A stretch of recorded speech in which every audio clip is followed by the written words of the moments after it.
Welcome, guys. It's another episode of Fight Talk Live. We're back. It's Danny Glover. It's October Red. How you doing today? Listen, all the better for seeing you, Danny. You know what it is. And yes, SWJ in there nice and quick with the quickness, nice and early today. Just the way I like it, SWJ. I don't necessarily like it fast, but I definitely like it early. Well, I guess hot video though. He's claiming he got there first. You don't know what kind of video that is. Well, I don't know. That's what they call themselves. So shout out hot video. Not too familiar with you, but thank you for joining. So yes, this week has been, I'd say, too eventful.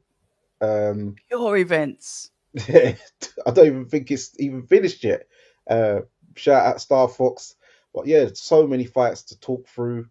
Um, we can start even from Friday night um, with Josh Kelly versus Biu.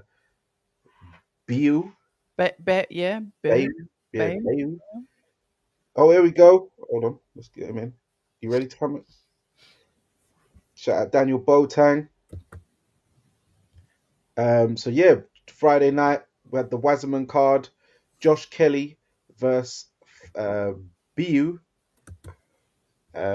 What did you go? What did you think of it? October? Did you manage? Oh, that was on Channel Five, right? So you should have seen that one. You know, I didn't watch the Josh Kelly fight. I'm so sorry. I fell asleep. I do that. Sometimes when it gets around 9, 10 o'clock, I fall asleep. But what I do want to say before we go any further is shout out to you two for introducing me to that young potential star, Lucas Rohrig. Very impressed with him. And I've got to give credit to you guys for the videos that you sent me, for the fact that you guys says, yo, keep an eye on this guy, this cruiserweight from the UK. And what I saw from him, he's so compact. He's so tidy. I love the way he puts his shots together. I understand he may have been frustrated because he wanted to get the stoppage, but what I'm seeing there is, the up and coming like rise of a potential star because he's just so good at the sport. He's cute, he's compact, and I like the way he puts his shots together. And he just seems unfazed. He's got this dead poker face in the ring.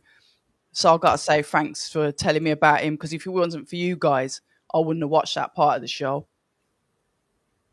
No Yeah, no, worries.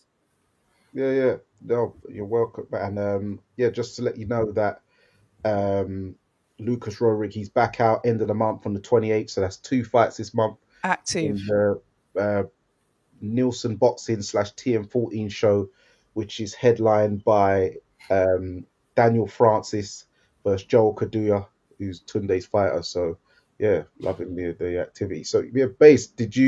What did you think about the Wasserman card, Josh Kelly? You know I didn't watch that shit. I didn't know because weren't much to No, but see, was I'm it? telling you, I ain't watch it. I did have designs to watch the Rohrig fight. Um, it was late. Obviously, I was doing things again. I've got other commitments now, so frequently, sometimes I'm here, sometimes I'm not able to. But Mm. that was not something that was in my conscious at that time. So, no, didn't watch any of it. Okay. All right. Well, I'll give you guys a quick rundown because it weren't even much to see. Josh Kelly come out. He looks like he's definitely filled out in the weight. He hit the guy with a little double left hook. Weren't even much powering on it. The guy went on the floor and just didn't bother So, getting up. Danny, apologies, right? This is a big week, right? There's been about 7 different cards on, a bunch of other stuff. There's a lot of other news. In my opinion, and obviously you guys can tell me if I'm wrong, do we need to hear anything about Josh Kelly? Like, is it really worth talking about? Can we move on, please? Yeah, well, that's it. That's the fight. He hit Okay, him with double cool. left hook. Guy didn't get Let's up. go to the next thing. Let's go to the next thing. So I'm on that time today because there's a lot of stuff that's worth talking about rather than Flavius Bia. You know what I mean? But well, yeah, you guide us, base. You guide us, You know, base. Where do yeah. you want to Let go? me all right. Sean. Let me take. I'll take control of the show. All right. So I think it's only right. There was look, like I said, there's a lot of cards on. Um, I think let's stick to the main cards, the main topics, the main things that people want to talk about. So first off, let's just go straight to Fabio Wardley, Justice Hooney. Forgetting the undercard. Yeah, The same. So only I watch it. the only fight I saw was Pierce O'Leary and Liam Dillon. It ended the way I thought it would end, but main event. Let's talk about that now. October, I want to come to you first. Yeah, yeah. Because obviously last week you had said, talk to me about Justice. I've not really been sold on anything that I've seen, but I've heard stories, and then you was talking about your conversation with Dave Allen. Yep. So what I'd like to ask you about this fight was, number one, has your opinion of Justice changed since then? Has he Yeah, gone shot up through in the your roof. estimation? Shot through Has the he roof. gone down? Okay, and how Shot did you see through the what do roof. you think of the fight? I thought it was a damn good fight. I thought that he was breaking down Fabio, breaking him down. And when I say that, his attack was consistent. He reminds me a little bit of Joseph Parker in his stature and in the way that he moves around. I like the fact that he was swooping under to go on the attack. The way that he was putting his shots together, he's got such fast hands. The way he's throwing his 1, 2, 3s together, he was continuously able to push back Fabio Wardley that was in the fight. There's not, I'm not going to say that my man wasn't in the fight, but he was starting to break him down.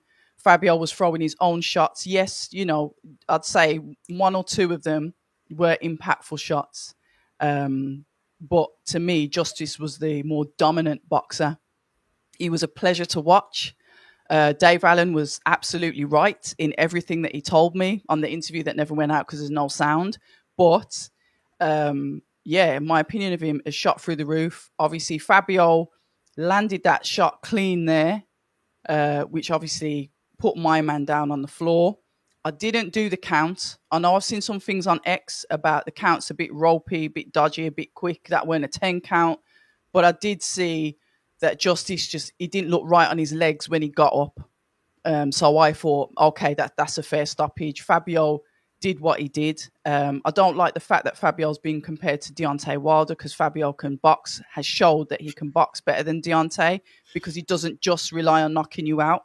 He can knock you out. That's the difference. And we've seen that time and time again. So I don't like that comparison. I think Fabio, yes, he was losing. He was. I did say the only way he's going to win this fight now is if he gets a knockout, and that's exactly what he did. And that's how you win fights, especially when you're behind on the cards. Credit to both of them. I can't wait to see Justice back out again. Definitely gained a fan in me. I don't know what fights I was watching. Maybe it was just the Lorena fight that put me off. But I've had to eat humble pie with him. Absolute credit. What an amazing fighter. Cool. No worries, Danny. What was your thoughts on the fight? Yeah, I thought it was a very good fight. I know people talk about the Kevin Lorena thing, but you have to remember Kevin Lorena put Daniel Dubois down 3 times. That's what I'm. In Yeah. most rule books, the 3 knockdown rule, if it were in effect, it would have been all over. So Kevin Lorena ain't a joke. But yeah, for Fabio Wardley, I gave him the second round. Other than that, I had him losing 8-1 going into the 10th. He was taking some big shots all night, left hooks, right hands, and he kept. When I'm looking at him, he's like doing these weird lapsy daisies, like he's losing concentration, just looking at the floor, and he kept dipping down, eating shots, and I was like, yeah. When he was on the ropes, whether he's on the rope or in the middle of the ring, you just just kept looking like he's not concentrating, or he's like daydreaming, and he's just getting hit in the face clean. His hands needed to go up. He kept having his hand low. Lead hand low. I am. Listen, Ben Davison. I don't know what he's doing, but he needs to stop this one-trick pony thing he's trying to do. This whole bait him in, and I watch all this film study and bait him in, and just throw that party trick over the top. You can't rely on that because Fabio took a lot of big shots. The body shots was really starting to affect him as well in there. And Justice Huni, he hits harder than people think, because when I was there live, the shots was very big. It's a good thing Fabio's got a very good chin. Fair enough. He managed to pull it out the bag with that big shot. But man, he knows that he didn't box well and he's got things to work on. But the defense definitely needs work, because that will become an undoing of him in the end if he doesn't learn to tighten up the defense, because he was taking far too many shots and far too many lapsing concentration shots where he's not even looking at the shot. He's getting hit and it doesn't. I don't know if he's even bracing for it because he's not even seeing them coming because he's looking at the floor or he's just looking elsewhere and then getting clapped. But Justice Hooney, very good boxer. His stock's risen in my opinion. Eddie Hearn must be in dire straits, thinking I had this all sewn up. Frank Warren was like chuckling, like I got you again. It was a great night, sold out. Ipswich Town. That I'm telling you, them streets. He's got that toughness from them streets, man. It ain't a joke. Okay, so look quickly on this one. Obviously, I'll speak about this a lot over the week, I'm sure. I thought the fight played out pretty much the way I thought it would, except I did think that Fabio would be a lot more competitive from like rounds 4 onwards. But I predicted that Justice would win the fight unanimous decision. I toyed with giving a stoppage victory. At one point, I was going back and forth. This was literally one of the hardest fights I've went to predict. It took me all the way up until Thursday night to finally put in my picks for my predictions league. I had Fabio winning TKO in the 10th at one point. I had Justice winning by split decision. I had Justice winning unanimous. I had Fabio winning unanimous. Ultimately, the thing what I thought was, okay, Justice Hooney, faster feet, faster hands, better combinations, and a lot more head movement. Fabio, I do think he has he's got the strength, he's got the power and the grip, but he has these very big lapses in concentration. Not only that, he has an awful defense. There is absolutely no way that you can be mid-range to inside with your opponent and you've got your lead hand low. Like that's criminal. And Suicide. I don't understand how someone gets away with that. On the outside, cool, it's fine. You keep it there so someone gets fixated. But when they're in a position to hit you, why is your hand down here rather than up here to block your face? Also, his right hand is never by his chin or anywhere high. It's always here. Yeah. This doesn't Under it. protect anything. That can't protect anything. So they really need to, and that's probably muscle memory. That might even be his skeletal frame structure, maybe where he feels comfortable. He's going to have to get uncomfortable because if you're going to be eating those shots, it's lucky Justice is a fast puncher. He's probably he's a fast and he's a heavy puncher, probably not a hard, powerful puncher. And I think that's obviously the thing that's gotten Fabio through that, because there's several times those body shots were getting sunken in and you could see Fabio visibly. He doesn't have a good poker face. When he's hurt, you can tell that he's hurt. And like the difference between him and the Frazier Clark in that first fight, Frazier always kind of looked in control of himself, whereas Fabio always kind of looked like he was in either a panic or a moment of, all right, I've got to get you now.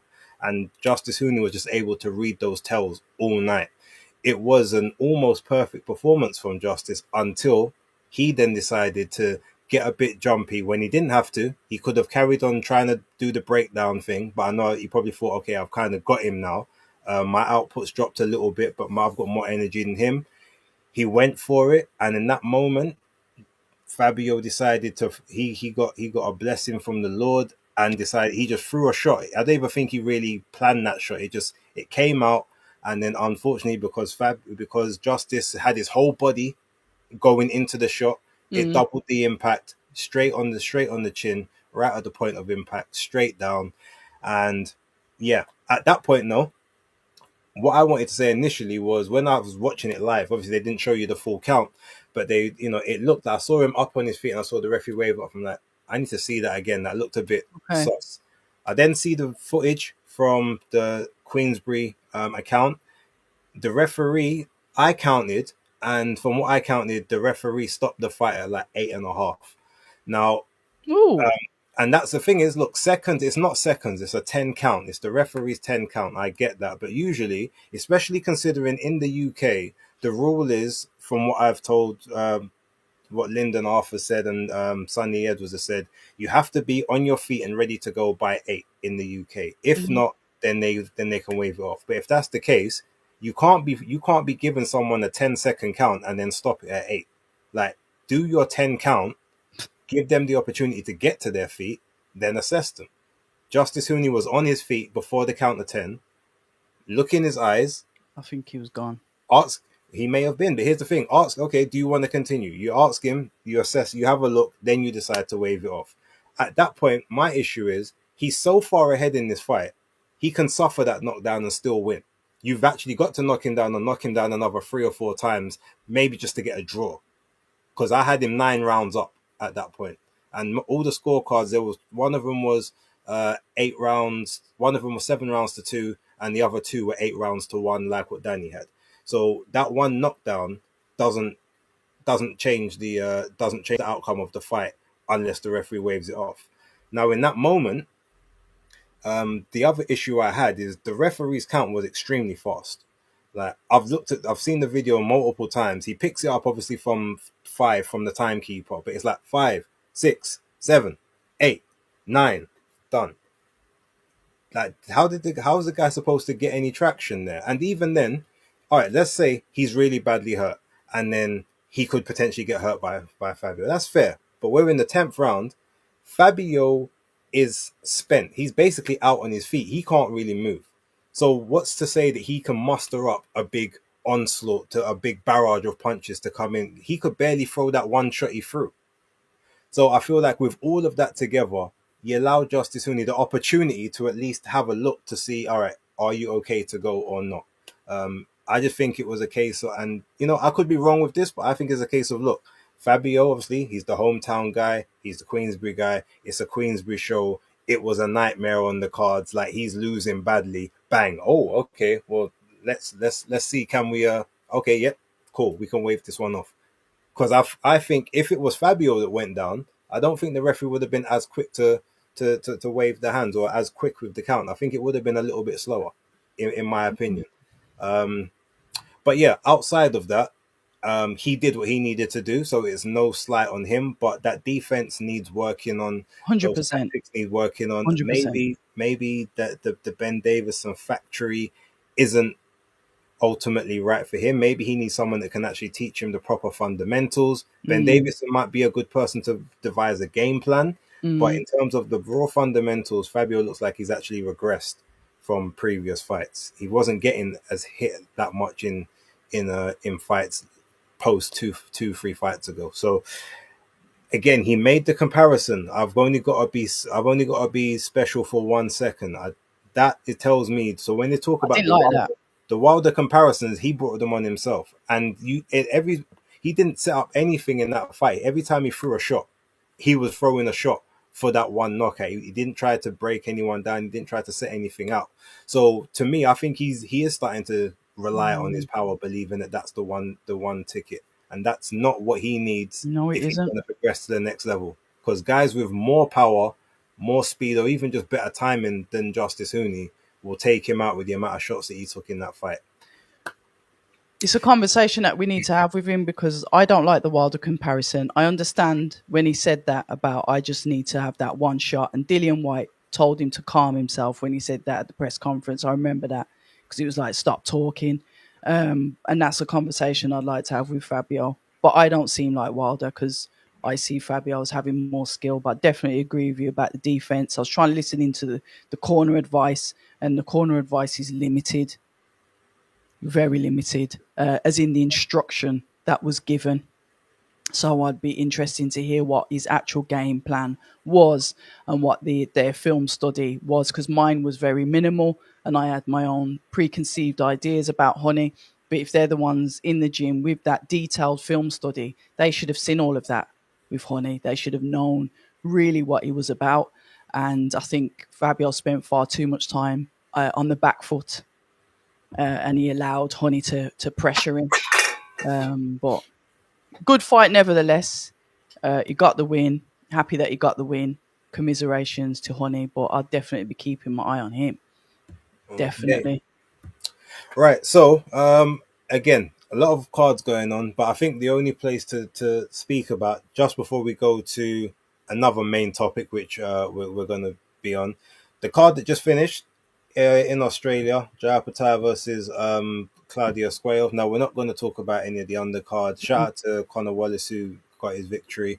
I'll be chatting to him again soon. But Jaya Patel versus Claudio Squale. Now, I'll start this one. I said previously on one of these, looking at all of the names that was in the IBF rankings, why they decided to go for the number 14 guy that absolutely nobody's heard of, when there was much better opposition further up the card, including Leonardo Mosquera, who Scary. people would have just seen recently because of the Chev Clark fight. Yeah. Matthias Masternak, Michal Sislak, Yves Ngarbu. There was so many people that, even other people that maybe just spoke English, that you could have made an event out of. I just feel like they basically, yes, it might have been a keep busy, a marking time fight until you can kind of go and get a unification. But I feel like the people in Australia, maybe they didn't care. Maybe they just want to see Jai knock someone over, but they deserved a better fight. Jai deserved a better opponent. And it was just five rounds of beatdown with Squayo just about managing to land maybe 2 or 3 shots, and that's only when Jai allowed him inside the pocket, and that was just so he could do his work. Jai was robbed of a knockdown. It was a clean body shot in the ribs, way above the net, way above the belly button, and somehow the referee saw it as low. But yeah, other than that, it was business as usual. He's now stated, look, that unification has to be next. He said he's going to call out Zerdo if he beats Dorticos in a couple of weeks. So generally speaking, I can't really ask you to talk about the fight because there's nothing really to talk about. But what do you think of the potential matchup between him and Zerdo Danny? Yeah, well, it's a fight I've been looking forward to. It's a fight I've been wanting. I like the way Jai called him out. He said, "But the man's not here to defend himself because the guy was trying to instigate. Oh, is he running from you? Is he ducking from you?" And he said, "I don't want to.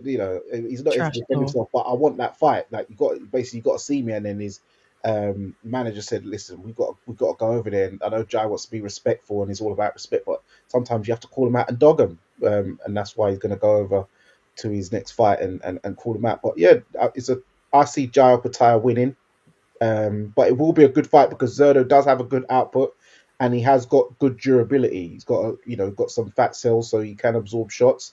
But yeah, it'll be. I know it's frustrating that this Sequoia guy, is a nobody, but out of all the champions and stuff like that, fighters these days, do you just want to see them fight once or twice a year in big fights, or would you sometimes want to see them in showcase fights just to keep them ticking over, just so you're seeing them? But what it is, I noticed that what Jai is doing, even though he's smashing up these guys, and people are like, "Oh, but you're banging over nobodies." What it is it's like people are waiting to see some kind of slip against these nobodies, and because he's knocking them out and dealing with them so devastating, I think he's putting the frighteners on him because he's dealing with these brothers like vicious. Yet there's no lapse in I'm overlooking this person or I'm not treating this person. He said it in the little preview videos. He was saying he's like I treat everyone the same, and I've got to deal with everyone like equally, and that's what he's doing. And I do feel that some of these champions, the way they talk a good game, but I don't think they're really willing to get in there with him. I think they want to try and get in with guys like Badu Jack or some other champions. They don't really want to see Jai. But Zerdo, he's going to have to, and Oscar De La Hoya, you're going to have to fight him, man, because you can't run forever, unfortunately. So, yeah, I'm looking forward to that one. I hear that. October, not even about the fight, but what was your thoughts on the possible unification if it happens next? Yeah, I like it. Hot Video's quite rightly pointed something out that I had forgotten. Malik Scott's a trainer of Zerdo Ramirez. One of his assistants, yeah. Okay, one of his assistant trainers. Yeah, I remember seeing him in the corner now. So good spot because I'd forgotten about that. I do like the fight very much. I think Zerdo's a very good fighter as well. But the thing is, Opetaia is somebody that can turn up the heat when he chooses to. Then he can drop the pace. Then he can turn the heat back up again, which is what makes him dangerous. I do agree with you, Base, because I didn't know who the opponent was. But then I do agree with Danny. He's got to get out. He's got to be active. He's got to obviously stay where he is, push his position. And even some of these fighters, I bet he might have approached them and they might have turned him down. We don't know any ins and outs of that because I don't have Jai Opetaia as a fighter that turns down opportunities. He's very targeted. All he kept on going on about is, I wanted to get through this guy because I'm thinking about the unification.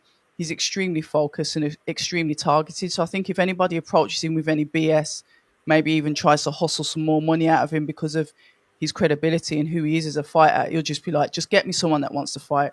I don't want to know. I've got my path and I'm going to stick on it. I look forward to the fight between them. I like the fact that Jai Opetaia is trained by his father. I like that there. I like the fact that he's got that bond, and I think that bond makes him stronger mentally in the ring as well.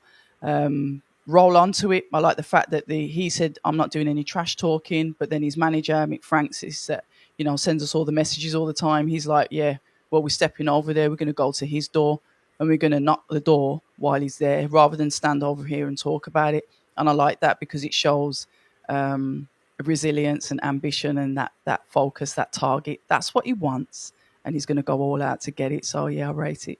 Good stuff. Good stuff. Okay. Very quickly, I just want to give a shout out because I didn't get a chance to. I saw it a little bit while I was watching the Justice Huni fight, but Callum Simpson and Ivan Zuko. Callum Simpson, I got knocked down twice, once in the first and once in the fourth round, I believe. But he managed to stop Zuko, I believe, in the 11th. I was watching a bit of it, but I had to use my phone for other things. And Justice was on the TV. I mean, Fabio and Justice was on the TV. So, yeah, just a quick shout out to him. Obviously, it seems to be the end of Boxer's current deal with Sky. He was saying initially that they had a big announcement. Apparently, there's an announcement coming in a couple of days. I don't know if we watched that show because I think we were all focused on the DAZN show. But generally speaking, just Danny, your thoughts on Boxer and I guess their run with Sky and how things have transpired and what they do next. Yeah, so quickly on the Callum Simpson one, I didn't even see any of the knockdowns or happened to him. I just heard about it. But I did see a clip of when he dropped the Zuko guy, and to me the ref just waved it off like a save a man. I know people talk about the Fabio one where the ref was like, okay, yeah, this is a nice opportunity. It looked like that was the same thing, but even worse what happened with Callum Simpson. They thought, oh, perfect opportunity, yep, we're near 11th round, oh yeah, perfect, let's just wave this, because Zuko looked fine on his feet to me. But regarding the deal with Boxer and Sky, it's an interesting time because there's a lot of fighters. I think maybe why they wanted to get Adam Azim out. I think I heard it was his last fight on his contract, so they wanted to honor that.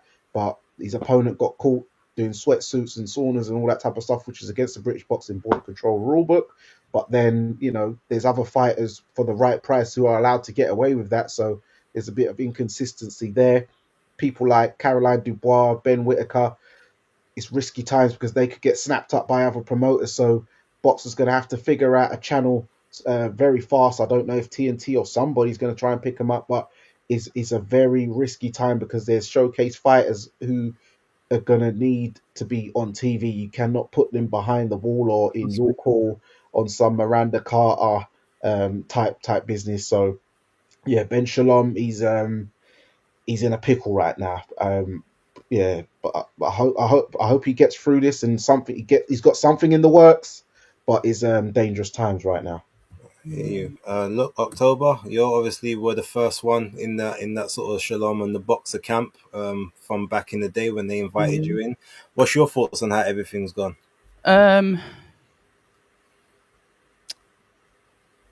Right, how it's gone. Okay, it's probably could have come to a better end because if it was successful, the proof would be in the pudding and they'd be signing another lucrative deal with an extension. So that speaks volumes for itself. They had a budget. I think it's been written about potentially £36 million, which they had to spread over the 4 years, I believe. Business decisions, signing things, signing fighters, budgets, just basic business acumen may have cost them that because they started off really well, putting on some glitz and glamour shows, doing a lot of stuff, and then it started to phase out towards the middle and the end. He mentioned something in the interview that he did with Ayman Khan from Seconds Out. So shout out to Ayman Khan, shout out to Seconds Out. A very informative interview, so thank you for that. Because I got some answers, but I also got some questions. And one of them was that basically Ben was complaining that other promoters were given a bigger budget than him. He also mentioned a possible second phase, which could include Sky, because he said he's still in negotiations. It hasn't come out that they've definitely said no to him. He is in negotiations with them, and there's going to be a big announcement. It's either one or the other. If it's going to be a big announcement, is it going to be with Sky? Because you can't be in negotiations with them and have this big announcement on the cusp of your tongue with another broadcaster. So it spoke a lot of volumes there, which basically says to me nothing's set in stone. If he does retain with Sky, could it be a smaller amount of fights? Are they going to recruit more boxing shows, say, for example, TM14? Are they going to get a Sky Sports boxing slot? Is it going to be like that? And each of them start to divvy up who gets what week, whatever? Or, potentially is he going to go to TNT? I hope not, because I'm not paying for that subscription again. I was quite happily cancelled that subscription when Queensberry left, and it was fantastic because they were all on DAZN, and then it leaves it there. Is, Ben Shalom going to go to DAZN? I don't see why not. GBM Sports there, Queensberry, Matchroom, obviously, there from the beginning. So we'll see how it goes. Is he going to lose his fighters? I was quite surprised there that you mentioned Adam Azim is potentially, but that was his potential last fight, but he hasn't had that yet, so that extends over, maybe, unless there's a time limit on it. Loads of answered questions, but loads of unanswered questions. They have got some good fighters. They have got fighters with potential. Will they want to lose them? Of course not. So, like Eddie Hearn said, I think it was on IFL TV, to shout out to them, said it was big boots to fill. And to be fair, we've given him a bit of stick. There has been that, but it was big boots to fill, and he was just basically never going to fill them. So we'll see what happens. Okay. And look, I think one of the issues he may have is that a bunch of these fighters supposedly have in their contract that they have to be on TV, and I think it's actually signed that they have to be on Sky. I think that's in their deals. So imagine if that Sky contract doesn't, if it ends up not being the case, now these guys can legit walk away because terms of the agreement has been violated. I've heard that Sky are looking at doing sort of one-offs and like just basically seeing what cards they want to make and then signing off and okay, yeah, we'll give you this card or we'll give you a for this card. But outside of that, they, from what I've heard, they're not willing to commit to an actual full-blown schedule like they had before. So look, it's tough times. I mean, Caroline Dubois, if she's got the easiest path because she could just go to MVP. They'll definitely take her. 100%. Ben Whitaker, likely, that Matchroom connection was there from the start. Callum Simpson, I reckon, would end up on Queensberry. See, I can see him going to Matchroom, I don't know. I don't think they've got enough investment in the 168 division. Okay. And basically after obviously what happened yesterday, now obviously you're fighting for the European title, but sort of getting dropped twice against a guy who's had 21 fights, but 17 of them have been 6-rounders. It doesn't necessarily look that good on you, kind of thing. So, Lauren Price MVP as well. Yeah, more than likely. And Carrie's Heart in Store. I think she'd probably end up going more like one of the. No, I think she could end up on like a Wasserman or a GBM, Carrie's Heart in Store. Serious? Yeah. I think she'd get a lot of work that way, and I think that they'll remember those lot. They do a lot of cross promotions. They do a lot of collaboration because they don't have necessarily all the big platforms themselves. But look, either way, his whole roster is in jeopardy. Or the roster of the top names. That everyone else, like they'll be where they are, innit? What do you think will happen though, Base? Because I get what you're saying, and like the vultures will be out for the for the cream of the crop, the rich pickings. Mm-hmm. But what do you think's the more than likely outcome? Because I was convinced, like you said, about Sky giving them certain slots and potentially introducing other promoters on board as well. So we got week in, week out, or month, whatever. Do you think that's the more likely thing to happen, or am I just like, I don't know, hoping that they stay with Sky? I don't know. I'm trying to see if I've got a bias head on it. I think that they will kind of try and do a case by case basis. But the problem with that is if you do that, then you have no way to build a schedule. Look at PBC with Amazon Prime. They did 5 shows last year from going down from like, I think 17 or 19 shows the year before. purely because Amazon were deciding, okay, well, we'll give you a slot for this one, not for that one, but everything had to be pay-per-view. Yeah. All So right. if Yeah. that's the case, I mean, but if you look at it, let's be honest, like GBM right now is on the zone. Do Yes. they want the Sky contract? I don't know, because I think Izzy is doing quite well with the slots he gets on the zone. Yep. He's not combating with anything else for the most Nope. part. Like all the other little small promoters, they're all on the zone as well. Will the small hall promoters be big enough for people to even bother to tune in on Sky? Because most people really watch Sky for that, like they watch it for the casual fighters more time than Yeah. not. And then you find the little gems on the undercard afterwards, but you need the big name. Mm, Whereas the zone, because it is such a sports heavy platform based true. for boxing, you're gonna get more people who are just there for the boxing. So I don't think it would work with Sky if they didn't have a big name promoter there and then with everyone else kind of housed around it.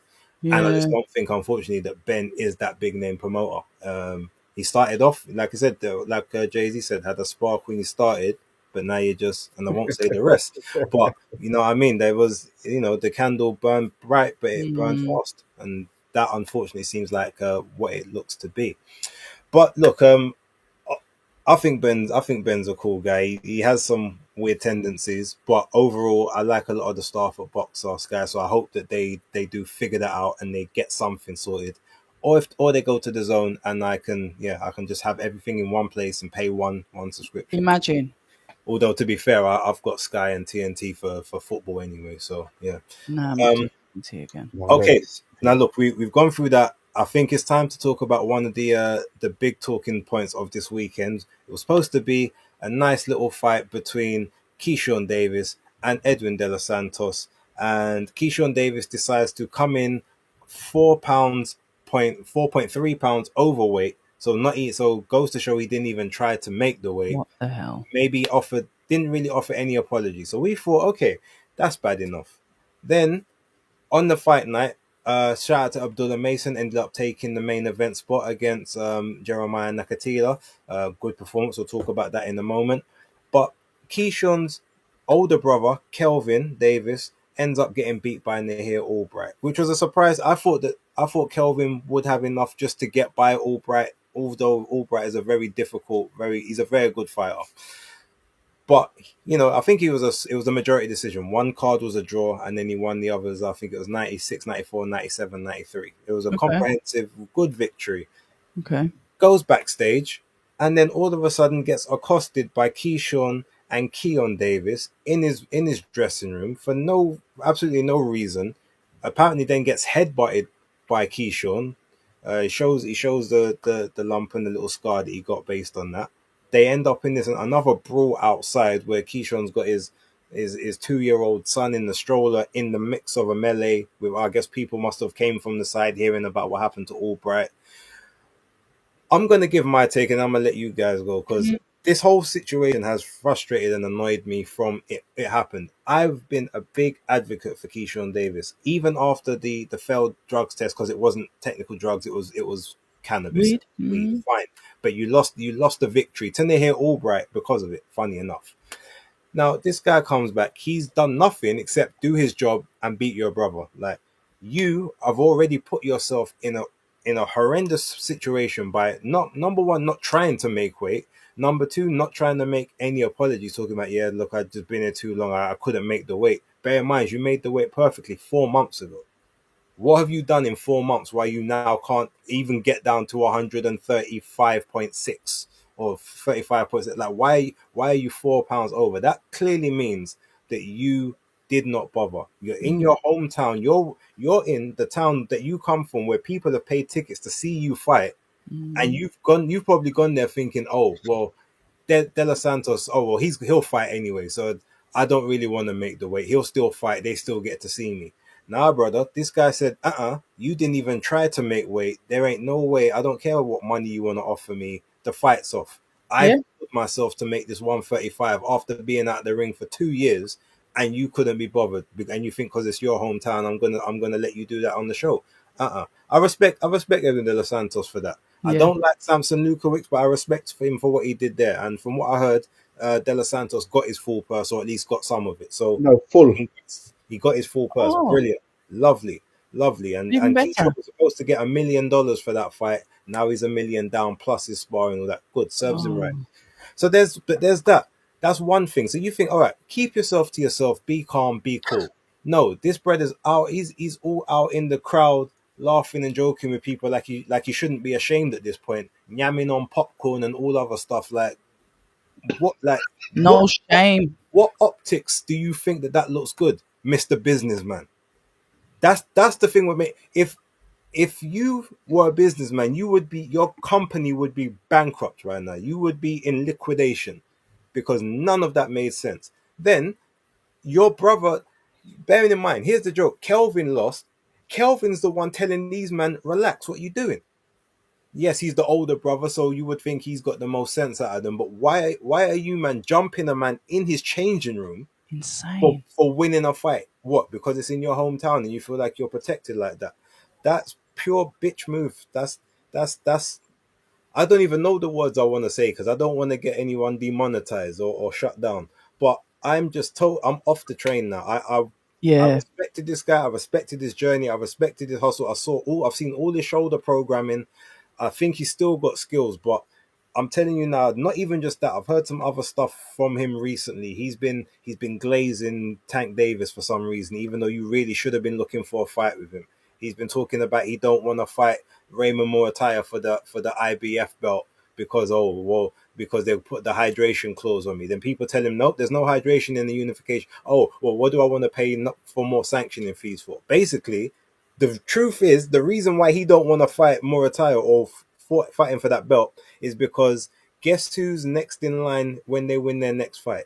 It's Mr. Andy Cruz, the guy that beat you 5 times in the amateurs. You Ah, don't want those problems, Oh, especially knowing that you're going to be tight at the weight anyway, and he's quite comfortable. The same guy okay. that's been talking for the last 2 years since he turned pro is like, well, boy, Keyshawn, Let's let's have run it. it back. Let's run it back. You didn't want those problems. And it's clear to see that now you're doing any and everything to get away from that fight. But not only that, you're doing any and everything to damage the star brand that you had. Because you were the next in waiting in America in terms of superstars. You had the following in your town. You had the fan friendly style. You could speak well. You could market yourself well. You had everything going for you. Fucked up with the drug test, but people forgot and forgave because it was only marijuana. It wasn't performance enhancing. Now your reputation is in the gutter, and I don't know how you get it back. You know what, big man? Good luck. October. Mic drop. Mic drop. What's Mic your drop. opinion on this That situation? was just. I have to get off. But you know what? But mic drop moment, base. That's pure facts. Can't disagree with absolutely anything. I think it's appalling. I think it was classless. I think, like you said, you've worked so hard to build the brand, and then you just ruin it. The attitude is very unprofessional. I agree with everything you say, base. Anything I say is just going to be a repetition, and it won't sound as good. You were there with the hard hitting facts, so good luck to him. I concur. All right, Danny. Like I know you got some sauce to add to this. Bring that Blue Borough energy. Let's go. yeah. I'm with Normally I don't agree with a lot of things Tim Bradley says, but with Tim Bradley was hit the nail on the head. I'm off, as you said. I'm off the train. I can't respect this guy. It just goes to show that that family, they can't beat him in a fair one.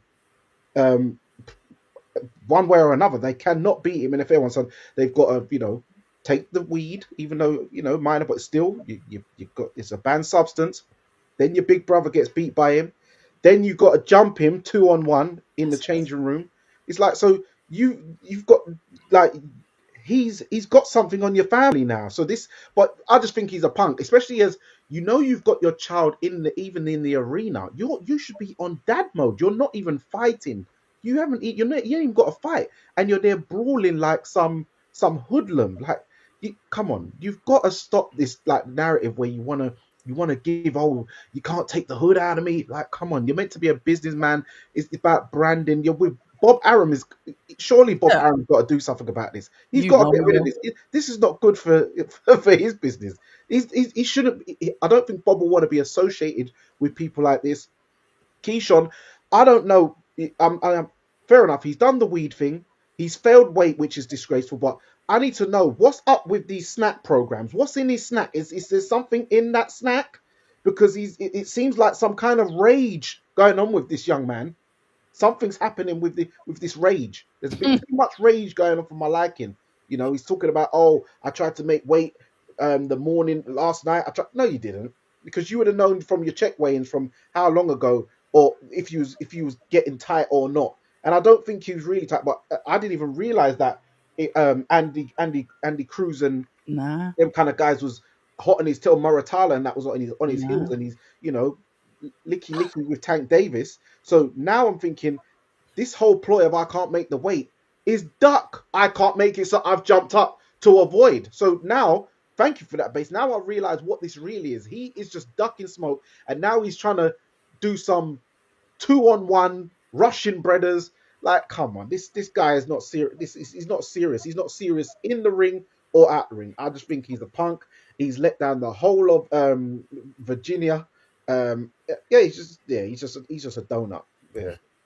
And the thing that makes it, I mean, look, he was going to have to move up. He is a very big 135. I get that. But like I said, if you made it 4 months ago, there's no way that you can't make it by at least, if you're going to be 136, okay, cool. But 139 just tells us that you didn't try. Anyway, and Abdullah, the way he went on at him at the press conference was really weird. And I didn't watch the press conference. I heard about it after, but I didn't see it. Yeah, it's weird. He's probably trying to stick it on him. Why are you doing that? What's the point? I know Abdullah called him out. He said, look, I want to fight. I'm up in the WBO rankings. I want to fight him. I get all of that. But clearly, even he was picking beef from there, man. But if you remember from what's it called? The thing he did with Andre Ward, what's it called? Art of Ward. That's it. Okay. Yeah, the podcast. He was saying, well, Abdullah Mason's a good guy. What do you think about that? And he's like, he ain't ready for that fight. He goes, yeah, but you say you want to fight you. So what's up? He goes, yeah, but I said I wanted to fight Devin Haney. I knew I wasn't ready at that time, but you say what you say. I'm like, okay, cool. So clearly that's why he's tried to do the big bro kind of thing with him. But yeah, look, like I said, Abdullah, he's a fair one. The Fabius, what they call them, the Mason Five, all of the brothers, that whole family. I've seen, the way that they live. They do their prayers in the morning. Everyone very respectful. Abdullah Mason is, I feel like he's the last hope. If he can't stay on the straight and narrow and 21, he seems to be extremely level-headed, very nice, young. His dad. The whole family, beautiful, everything that they do, that I've seen, I'm like, yes, this is the guy. If he can't crack it, then America's it's in the bin, because that self-destruct gene is very hard, and it is very present. I'm hoping that he doesn't succumb to the same issue. Right. Shout out to Abdullah Mason, because I didn't see all of the fight, but him and Nakatila, it was almost punch perfect. Like the skills, he is the next one up, as long as he stays on the straight and narrow, keeps calm. 21 years old, like that is that's the guy. That's the one that I have my hopes on right about now. Did any of you watch the fight? What's your thoughts? Yeah, I watched it. Highlights for me. Pot shot him with the right hand. Had man rocking and rolling. He dissected him. It was really good stuff. I was really impressed with him. And as you said, but I think he is the goods. I think with the dad's not, like, for instance, I think Floyd Schofield as a kid is cool, but because he's got a mad dad, he could end up getting like taken off the rails. But with Abdullah Mason's dad, they all seem wholesome. So I think he'll be okay. I think he's going to be the one. So yeah, fingers crossed. But I think with that setup, he looks like they're going to be fine. So yeah, great performance. It just goes to show you that clean hearts win, because he came with a clean heart at the press conference. Keyshawn Davis looked like he wasn't just trying to big bro him. He looked like he wanted to try and set something off where he could try and punch him on the stage. He wanted to fight him. He was fishing for beef. Yeah, he was pushing for him to say something where he could attack him. Yep.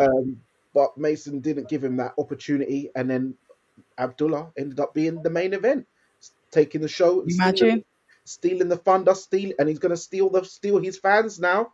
And he would have got more money for having to be main event as well. Okay. Yeah, you know what I'm saying. So you see how God works. So yeah, it's good. It's good stuff. Well done, Abdullah, for staying professional. And Yeah, Right, October. I know you watched highlights, so you don't even have to talk about the fight. But Yeah. Abdullah Mason, what's your thoughts and opinions? I like the setup, like you said. I like the family setup. I've mentioned it before about Jay Patai having his father as a coach. I saw it with Abdullah Mason, especially when he won his fight the other day, and his dad was giving him that advice, even though he hadn't even had his hand raised yet. He was still giving that talking to. I didn't know it was his father. I was just saying, shout out to the coach. Was commented, and people like, that's his dad. So he's in good hands. We do know that sometimes the dads can take centre stage, and it can often ruin it for the fighters. But I think with these guys, they seem more level-headed, and I don't want to preach the future that I don't know, but I'm literally keeping my fingers crossed for him. I like his style. He's compact. He was bullying his opponent, knows how to push him back, knows how to take the lead in the ring, which is nice to see. He just didn't seem to want to let his opponent get anywhere near comfortable, and was constantly trying to push him back to say, I'm the one that's running this dance. And I like that about him. So sky's the limit for the young man. I wish him all the best. I kind of like that all of this good stuff has happened to him because of, like I said, from the press conference, I saw that and I was like, why is that happening? Why are we even here? Because I like Keyshawn Davis. He was one of the fighters that I looked up to as well. But it seems if the tables are going to turn, and like Danny said, clean hearts win. So I wish him nothing but the best. He's got a fan from us here in the UK, so we'll definitely be keeping an eye on him. absolutely. Okay, good stuff. And oops, one sec. Let me move this over. Reason being, so I think now we'll end it with the news that kind of came out yesterday with Dillian White and Moses Atalma, which is funny because Nelson Hersa, apologies, I say, yeah. he called out Moses, said, look, I want to fight Moses next. Make that fight for me, 40 years old. I think I did speak with you guys previously, and also I did a video where I was talking about heavyweights that Matchroom should have looked at to try and build their roster, and he was one of the I people that I spoke remember. about. Yeah. So it's funny to have now Frank, because obviously someone has seen that video and decided to, all right, let's Let's you know, get him. he's Thanks, in beaten. I remember you mentioned that name because I didn't know who he was. Yeah. So look, I mean, he was fighting Patrick Corte, so you can't take too much of that. He's got the height advantage, he's got the speed. Corte very slow, cumbersome, a bit like Squayo. You kind of could see the shots coming a mile away. Okay. He's got a little bit of the old school Tyson Fury about him, but with the punch power, or at least the punch setup of like a Vladimir Klitschko, like a lesser skilled version. But that's kind of what I saw. He definitely had the herky jerky, that sort of movement, but he had decent pop, and he had good reactions as well. Mm-hmm. But yeah, he wanted to face Moses Atalma. Moses is probably, then when Moses started smiling, I was like, I wonder why he's smiling, and then I stopped because I've already got a fight in the works, so you have to wait. But yes, we've heard that potentially he is facing Dillian White. Ray Ford is facing Anthony Cacace, and there is another fight on that card. Nick Ball. Nick Ball, and I can't remember his name. Sorry. no, I know who. But he's a guy. He's coming up from 122 pounds. Sam Goodman from Australia. That's who it Oh, is. thingy, you already punched him up. Yeah. No. The thing is, he didn't. Remember, he was supposed to face Inoue. Yeah. He was supposed to face Inoue, and then got the injury on 2 occasions. So with the cut eye. So I was like, yeah. But this is for me. I've said it about, and I just want to talk about like the Nick Ball thing for a moment. Look, Yeah. I like Nick Ball. He's an action fighter, he's all action. I appreciate it, but they're just basically they're feeding him puddings, basically, in the nicest possible sense. His last 3 fights, if this one is now about to be a layup, and people say, "Oh, but he had the 2 hard fights back to back." But guess what? You had two voluntary title shots. Like, it's not like, oh, you had to fight, like, the killers of the division. There was no, you got gifted 2 title shots. One of them you got a draw, which I believe was correct. The second one, I believe you got a gift decision. But since then, you've been on easy street, and now you're fighting Sam Goodman, who is a legit 122 pounder. Like, he is not going to look like a 126 pounder next to Nick Ball, and Nick Ball is not the biggest of them either. Mm-hmm. So that just goes. So I don't really like that part, but the reason I think this video has been titled "Bad Business," apart from the Keyshawn Davis stuff, is Dillian Dillian White taking the Moses Atama fight. As much as I don't understand the reason for it. If I'm gonna be now, look, Dillian hasn't looked great recently. He's obviously he hasn't had the last fight, so he didn't even get the chance to get that last bit of rust off. So he's been out of the ring for a little while. Obviously, the hand is a bit mash up, but Moses Atama is new generation.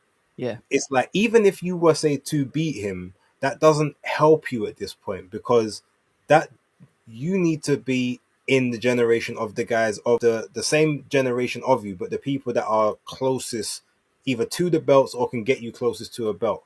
As much as Moses has a high ranking, everyone will say, "Oh, well, he's 20 years inexperienced." You won't get the full Won't amount of get credit credit. you need if Okay. you win that fight. But the high probability is that you get iced and quite badly because even your experience, you're not. I don't think you're fast enough at this point in time to be able to deal with the speed of this young boy. The whole thing just doesn't make sense to me.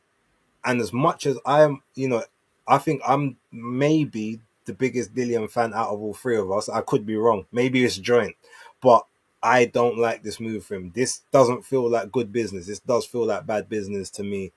And if it's just about a big check and okay, I'm gonna give this boy some rounds, and you're taking that position, cool. I get that probably the world titles are well past you at this point, but Mm. I I don't like this fight for you, especially after the like I said, the injuries and being out of the Okay. ring as long as you've been out and stuff. It just doesn't seem right. But that's my opinion. October, I'm gonna bring it back to you because obviously you're a very big Dillian White supporter as well. What's your Yeah.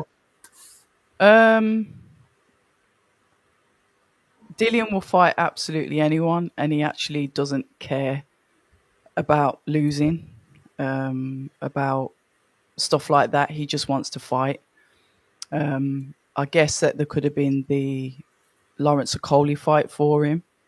Obviously, we don't know what's happening with Joe Joyce. That went in the bin ages ago. There is fights that he could have took because at the end of the day, Lawrence Okoli is WBC #1. So why not take that fight? They know each other. Even though Lawrence Okoli is still a newer generation to Dillian, he's still closer to him than, like you've mentioned there, Moses, because Moses is the new world, isn't he? So I get it. On the surface of it, it looks like they're just feeding Dillian to Moses. They say you're only as good as your last fight, which he fought Tete, and then maybe you couldn't complain that much, but then you saw Tete go out like that with Fraser Clark. So then it adds more like, okay. I'd say that Moses is the favourite. Moses is definitely the favourite. But I know that Dillian is still dangerous, and I guess that's why they're making the fight. I guess there's some good money involved. I don't know, like the ins and outs of it. It hasn't even been officially announced as yet, but everyone's talking about it like it has. So I guess in the next few days we'll see. But I know that Dillian just doesn't. He doesn't care who he fights, and I can say that because I've spoken to him several times, like not on camera. He just wants to fight. And make it, make his money and look after his family. That's his kind of opinion. I think he's gone from, when he was waiting like 700 years for the WBC, he had his heart set on Wilder. That never came out. And then he ends up getting, knocked out by Tyson Fury. I think from then he was just like, you know what? I've just got to make some money and I'll fight anyone. And that's it really. Money talks, I guess. He'll be paid well for that fight. He Little will be. caveat to the Tete thing. Look, it looks bad in the light, but let's also remember that Tete was vehemently protesting being stopped. He was still By lucid. Fraser. Yeah, Yeah, at the yeah. time it was a bit of a special by the referee. So We've had a just few. wanted to kind of put that caveat No, because I obviously hear that. it looks one On round, one paper, round. Yeah, if you but didn't when you want. see it, you could clearly see that Tete Yeah. was still had a bit left in him, and Okay. he wasn't getting hit with the shots. But yeah, Mm. Danny, what's your thoughts on Dillian and Moses? Yeah, it's a very it's a strange fight. It's like I feel that in one sense you'd think is Dillian just being used as a name to build and basically pass the torch on to Moses, but then as October saying that she spoke with Dillian and he doesn't really care. He just wants the fights and the money now. Um, and yeah, as you said, even if he does beat him, Moses is not. I don't even say he's the next gen down. He's 2 generations Yeah, behind him two gen down. Yeah. because there's the beginning guys. Dillian's at the end part, and then there's the middle ground guys in there. Lawrence Coley. Yeah, mid 20s to Mm, early 30s type thing. So it's 2 gens down. So it's like you're just the old man who's going to get mashed up, kind of like when mm, Amir Khan got the Barrera fight. Like we know okay. that's not really Barrera you're fighting, but you're getting the scalp. Okay. Um, so even if Moses does beat him, history will show that it's like when Frank Bruno beat up Joe Bugner. You're not really going to get much credit Credit. off of it. It just sounds good for the time, but when the annals of history play out, it's not really going to be a good scalp. Say as when Povetkin knocked him out, or when AJ did, when it was even Stevens and stuff like that. Yeah. So it's just one of them things to keep Moses busy and a brand name to get him more familiar with the general public, because so far Moses hasn't fought anybody that the general public would really know and understand about. Whereas Dillian White is a He's a brand name, name. a He's a household big, name. He's yeah. had remember he was pay-per-viewing and he weren't even No belt. no belt. Yeah. So he was Yeah. pay-per-viewing O2 Arena sellouts He's a and stuff like star. that. So he's He's a done very star. well for himself, Dillian, at the end of the day. Yeah. He's got a business outside of boxing. He's got his management company. He's Mm-hmm. got his gym in Portugal, which I think could be a great setup for fighters in the future, where instead of going out to Marbella or Tenerife or Fuerteventura, they can go out to that place in Portugal. Portugal, which is Mm. just down the road, nice and hot and stuff like that. And they can use his facilities. I'm sure he knows how to train well, and I think he'll make an epic trainer. I've said this already. yeah, so I don't think he's gonna really to be bothered. He knows that, yeah, Moses, if you get me, you're only beating the faded version of me anyway. He seems like he's a realistic guy, and yeah, It's maybe not it's a full great. blown though, is it? Even base, even do you think it's a full blown that he's going to lose? It's not a full blown, but No, it's not. it's a very likely scenario. Like Yeah, I yeah, can't lie. If All right, I know. punch. I don't even really give him a puncher's chance. I think he would have to control the fight, make it early. Like he's not gonna. I don't think he'd win on knockout. He'd have to be like control it. But ultimately, if I'm being real, I don't do Yeah. predictions before the time because All right. obviously it's my content. But I could only give him about between 15 to 20%. Serious. And that's just because it's not even because he's got the mind. His mind is sharp. Yeah. He's got the experience, Yeah. but the legs ain't good no more. Oh, yeah. Not for someone that's 20 years old that has been fighting at since they was like 11, 12, has been Yeah. fighting at a lighter weight. So Moses has got that natural middleweight type movement, and then he put size on top of it. Yep. Whereas Dillian started fighting later on when he was already a big guy, a True. big man. So True. it's different dynamics, and obviously his legs ain't been good since he realistically got shot in one of them. Like Yeah. there's a lot going on in that situation. Yeah. It's I very, hear. very harsh to think that he will get that. And this is someone who everyone knows I'm the biggest Dillian White. I've always Yeah. backed Dillian White no matter what happens. And he knows it as well. Yeah, but I He can't, knows it as well. like I said, if he's just gonna fight and he just wants to have fights now and that's it. He wants to fight. If it's just that, you know what, get your money, big man. But if it's a case of you actually want this fight to then lead to something else, it doesn't make sense. Like I said, bad business in that sense. Yeah, and lastly, it is like an old man thing. But Dillian, if he is going to win, he is going to have to try and old man him. But Moses does seem too sharp, too fast. Sharp, Remember, hasn't he? Dillian's got a child older than Moses.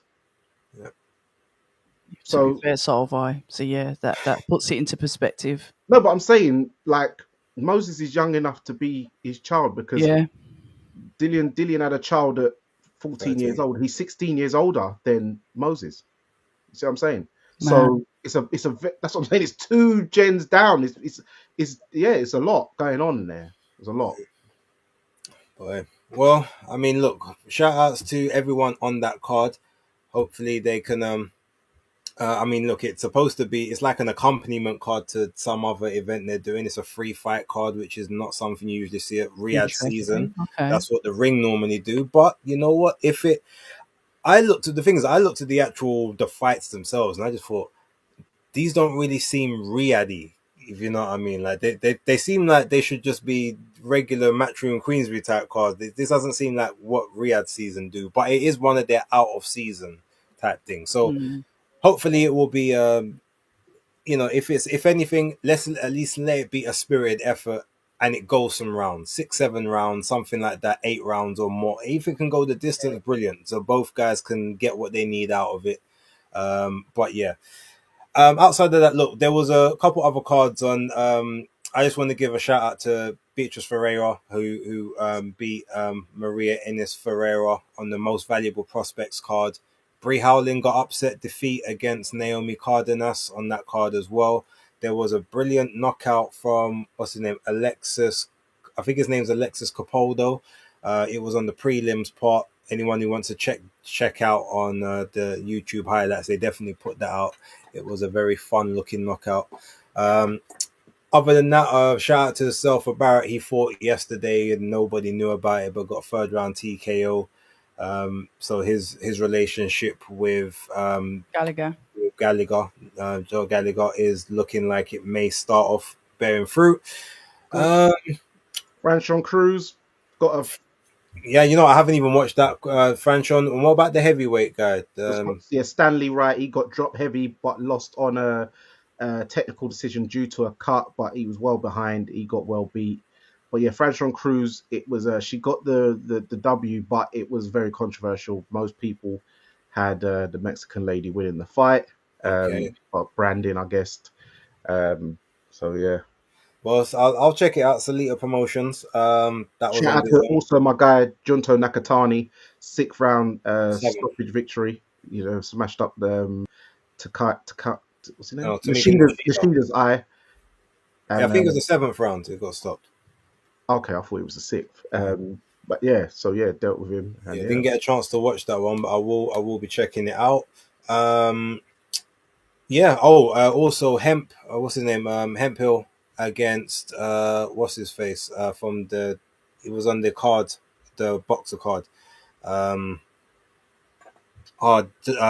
What's his name? Tony put it in the chat earlier. Let me see if I can find it. The American guy, the former big amateur.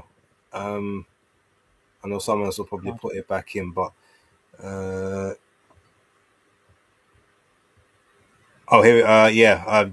Mark Jeffers versus Sean Hemphill. Apparently, he said that fight was a real barn burner. I only saw a little bit of it, so anyone who wants to check it, feel free to do so. But I think that's pretty much the main topics that we've got. Is there anything else that we've missed that we want to bring up? Just lastly, rest in power to James Cook. Yes, of course. That's the second, Jamaican uncle of ours who we've lost this week, unfortunately. Great fighter, former British, Commonwealth, European champion. Also trainer as of recent to Anthony Yard.